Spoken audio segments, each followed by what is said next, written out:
নমস্কাৰ। তো আজি মই এটা ইম্পৰ্টেণ্ট টপিকৰ ওপৰত কথা পাতিম, কাৰণ আজি হৈছে 29 অক্টোবৰ আৰু এই দিনটো ৱৰ্ল্ড ষ্ট্ৰোক ডে হিচাপে পালন কৰে। তো এই ষ্ট্ৰোকৰ ওপৰত মই আজি ভিডিঅ'টো উপস্থিত কৰিছোঁ, কাৰণ এই ষ্ট্ৰোকৰ কথা কোৱাৰ লগে লগে হয়তো বহুতে আজি কান্দি উঠিব, কাৰণ এই ষ্ট্ৰোকৰ কাৰণে বহুতৰ পিতৃ মাতৃক হেৰুৱাইছে, বহুতৰ ফেমিলি মেম্বাৰক হেৰুৱাইছে। তো আজি ভাবিছোঁ মই এই ষ্ট্ৰোকৰ ওপৰত কিছুমান কথা ক'ম, যোনকেইটা কথা আপোনালোকে যদি ফ'ল' কৰে তেতিয়া হয়তো আপোনালোকে এই ষ্ট্ৰোকৰ পৰা আপোনালোকে হাত সাৰিব পাৰিব।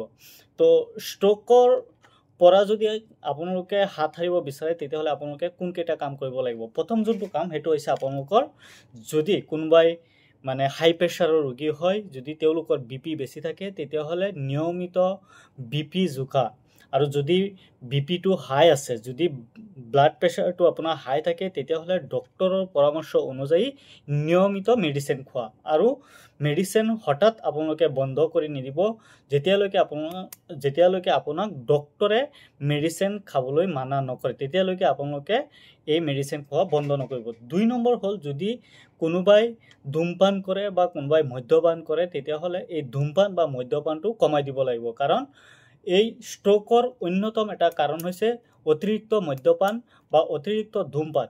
গতিকে যদি আপুনি ষ্ট্ৰোকৰ পৰা বাচি থাকিব বিচাৰে তেতিয়াহ'লে আপুনি এই ধূমপান বা মদ্যপানটো এৰাই চলিব লাগিব।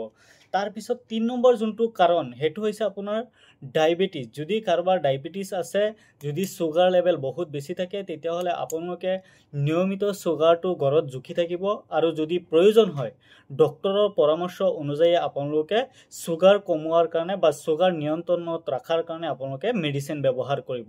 এইটো হ'ল আপোনালোকৰ 3 নম্বৰ যোনটো পইণ্ট সেইটো। 4 নম্বৰ হৈছে, যদি আপোনাৰ কলেষ্ট্ৰল লেভেল হাই হৈ আছে, যদি আপোনাৰ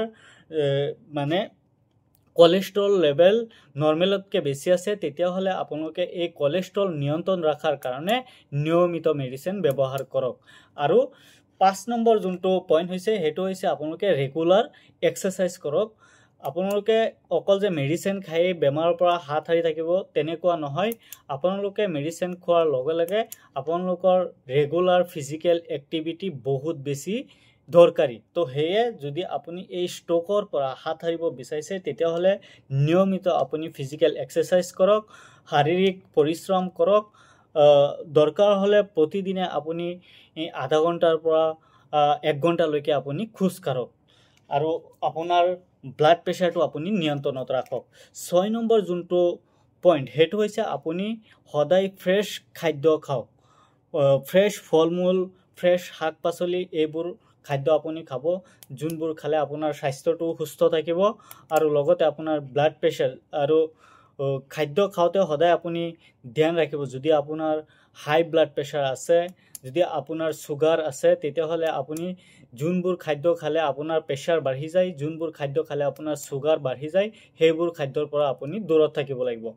তাৰপিছত 8 নম্বৰ যোনটো পইণ্ট সেইটো হৈছে আপোনাৰ ষ্ট্ৰেছ কমাই ৰখা। ষ্ট্ৰোকৰ অন্যতম এটা মূল কাৰণ হৈছে ষ্ট্ৰেছ, চিন্তা। যদি আপুনি অতিৰিক্ত চিন্তা কৰে তেতিয়াহ'লে আপোনাৰ এই ষ্ট্ৰোক হোৱাৰ সম্ভাৱনা বেছি থাকে। এইটো আপোনাৰ ব্ৰেইন ষ্ট্ৰোক হওক বা আপোনাৰ হাৰ্ট ষ্ট্ৰোক হওক, দুইটাই সেম। যদি আপুনি অতিৰিক্ত ষ্ট্ৰেছ লয়, অতিৰিক্ত যদি আপুনি টেনশ্যন লয় তেতিয়াহ'লে আপোনাৰ ষ্ট্ৰোক হ'ব পাৰে। সেয়ে আপুনি ষ্ট্ৰেছ দূৰ কৰাৰ কাৰণে আপুনি নিয়মিত য়োগা, নিয়মিত ব্যায়াম, বা আপুনি কিতাপ পঢ়িব পাৰে, বা আপুনি ভাল গান শুনিব পাৰে, আৰু যোনবোৰ কাম কৰিলে আপোনাৰ মনটো ভাল থাকে সেইবোৰ কাম কৰিবলৈ চেষ্টা কৰিব লাগে। তো এতিয়া মই আহিছোঁ কেইটামান ষ্ট্ৰোক হ'লে যোনবোৰ লক্ষণ দেখা দিয়ে আমাৰ শৰীৰত, সেইবোৰ লক্ষণৰ বিষয়ে আজি এই ভিডিঅ'টোত মই ক'ব বিচাৰিছোঁ। তো ষ্ট্ৰোক হ'লে আমি সাধাৰণতে কোনবোৰ লক্ষণ দেখা পাওঁ। তো প্ৰথম যোনটো লক্ষণ সেইটো হৈছে আপোনাৰ হঠাৎ আপোনাৰ মূৰৰ বিষ হ'ব পাৰে, প্ৰচণ্ড মূৰৰ বিষ হ'ব পাৰে। যদি আপোনাৰ ব্ৰেইন ষ্ট্ৰোক হয়, যদি আপোনাৰ হাৰ্টৰ ষ্ট্ৰোক হয় তেতিয়াহ'লে আপোনাৰ বুকুৰ বিষ হ'ব পাৰে, আৰু এই বুকুৰ বিষটো আপোনাৰ হাতৰ ফালে আপোনাৰ গতি কৰিব পাৰে। আপোনাৰ বুকুৰ পৰা আপোনাৰ হাতৰ ফালে আপোনাৰ এইটো হাত বা এইটো হাত মেইনলি আপোনাৰ লেফ্ট চাইডে আপোনাৰ বিষটো আপোনাৰ গতি কৰে, যদি আপোনাৰ হাৰ্টৰ ষ্ট্ৰোক হয় তেতিয়াহ'লে।